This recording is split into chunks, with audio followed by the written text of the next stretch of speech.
Alright, this is going to be an introduction to how to solve stoichiometry problems. So first of all, let's take a look at a question that you would be asked to answer. So let's look at example problem A. How many grams of NH3 could you make from 75 grams of nitrogen and an excess of hydrogen gas? So if you're given the amount of N2 that you have, can you figure out how much product you can make using a balanced chemical reaction? And the answer is yes, but there are some problems with what a lot of people try to do. So a lot of people see that, okay, for every one N2, you make two NH3s. So they'll try and solve the problem. They'll go 75 times 2, 150. Well, that doesn't work because these numbers out front are the mole-to-mole ratio. So 1 mole of nitrogen molecules produces 2 moles of NH3 molecules. So we have to do a few steps in order to get grams of nitrogen into moles. Then we can use the ratio and finally get moles of NH3 back into grams. So this little map can kind of help you walk through it. So you start with grams of A. And A is the chemical that you're given information about, given a number about. So in our example A, N2 is our chemical A because we're given the number 75 grams. Next step, you want to get grams converted into moles of A. And in order to do that, you need to divide by, oops, that was a weird divided sign, divide by the molar mass of A. And using dimensional analysis, the way that that's done is 1 mole of A is equal to blank grams of A, and you fill in that blank right here from the periodic table. So you go to the periodic table, you look up the molar masses of the elements in the molecule, and you add them up. So we're going to be doing that in a second. Then for the step where I said you convert moles of A into moles of B, you need to multiply by the mole ratio. So that's that 1 to 2 that I was talking about in this example. So the way that you set this up with dimensional analysis is blank moles of A goes on the bottom because you want to convert it into moles of B, which, by the way, B is the chemical that you're calculating information about. Can't spell. Calculating info about. Finally, usually you don't want an answer in moles. It's just not very practical. So you convert back into grams of your chemical B by multiplying by the molar mass of B. And with dimensional analysis, you would put 1 mole of B on the bottom is equal to blank grams of B, and you would fill in grams from, again, the periodic table. Okay, so let's actually do a problem. So you always start by writing what you were given. So, and the units. We were given 75 grams of N2. Draw a line underneath it. That's going to help you separate the top from the bottom. Now we just kind of follow these little steps, the parentheses above the arrows. So first step, we want to get grams of N2 into moles. So how do you do that? Well, the periodic table only tells you how much 1 mole of everything weighs. So 1 mole of N2, if I look at the periodic table, 1 nitrogen is 14.01, but this is N2. So it ends up being 28.02 here. So grams of nitrogen are going to be canceling out, but we're not stopping here. We could do 75 times 1 divided by 28.02, punch it into our calculator and get how many moles of N2 that we're starting with, but that's not the final answer, so we might as well just keep this conversion going. So now, blank moles of A on the bottom, which we know A is N2. We forgot to label up here, NH3 would be the chemical B.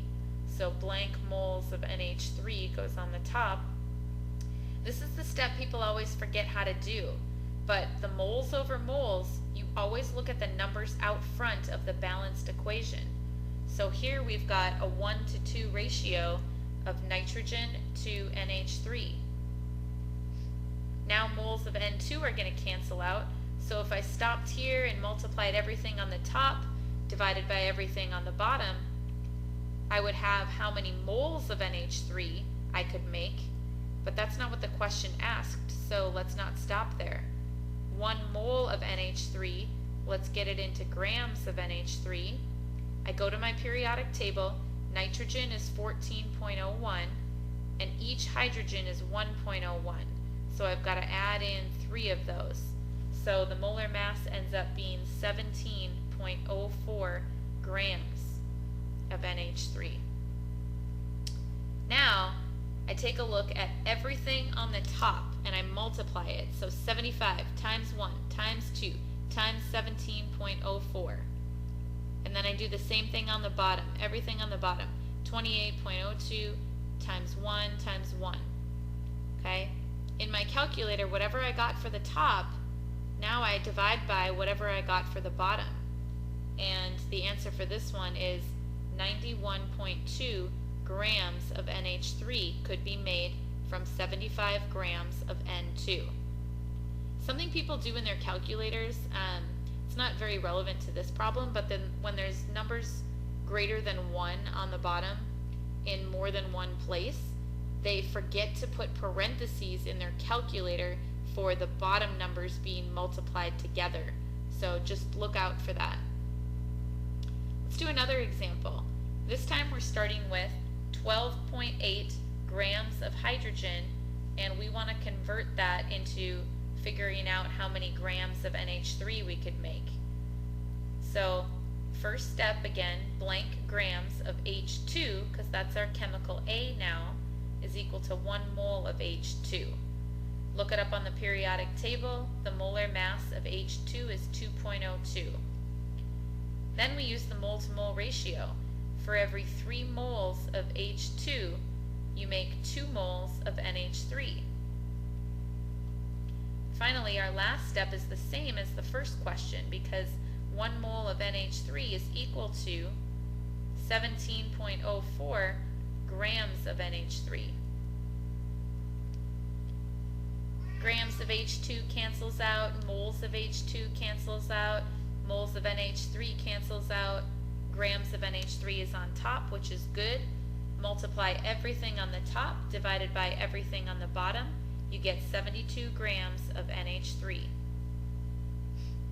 Now sometimes you don't need the whole mole map. Take this example, you're going to like this problem.